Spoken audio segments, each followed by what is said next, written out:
green chemistry focuses on reducing waste by design. Today, we explain molecular orbital tuning for waste-free organometallic catalysis in 4 parts: chemical mechanisms, the mathematical orbital picture, statistics of catalyst performance, and clear graphics tying it all together. Part 1. Chemical background and reaction mechanisms for a generic cross-coupling. We consider aryl-X plus R-Y giving aryl-R with a metal catalyst M like palladium. The catalytic cycle has 3 key steps: oxidative addition, transmetallation, and reductive elimination. First, we set the stage. Aryl-X on the left, metal in the middle, and R-Y on the right. Step 1, oxidative addition. The metal inserts into the carbon-X bond to make M2+ with aryl and X ligands. Step 2, transmetallation. The R group is transferred onto the metal to make M2+ with aryl and R. Step 3, reductive elimination.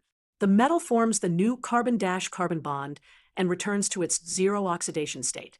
If orbital energies are poorly matched, side reactions such as beta hydride elimination can occur, generating waste.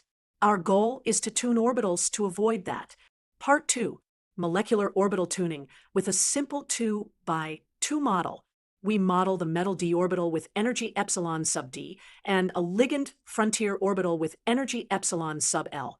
The secular determinant is open, epsilon sub d minus E beta, epsilon sub L minus E close equals 0. Solving gives E plus and E minus equal to the average energy plus or minus the square root of the half difference squared plus beta squared.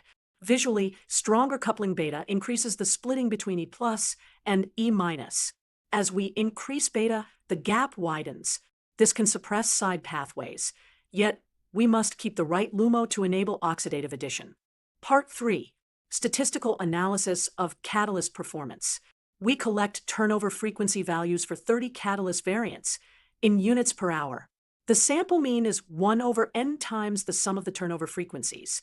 The sample standard deviation is the square root of 1 over n minus 1 times the sum of squared deviations.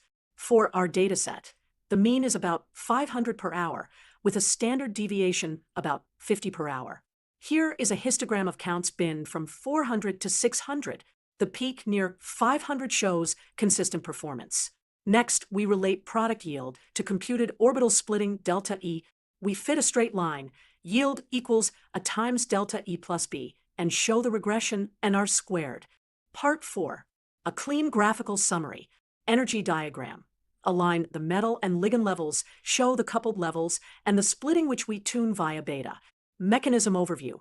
Oxidative addition, transmetallation, and reductive elimination leading to product formation while avoiding side paths. Data view. A tight turnover frequency histogram, and a strong yield versus gap correlation with a high R squared. Take-home message.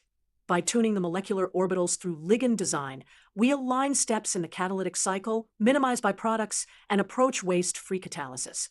Thanks for watching. Green catalysis by molecular orbital design blends mechanistic chemistry, mathematical models, data analysis, and clear visual thinking.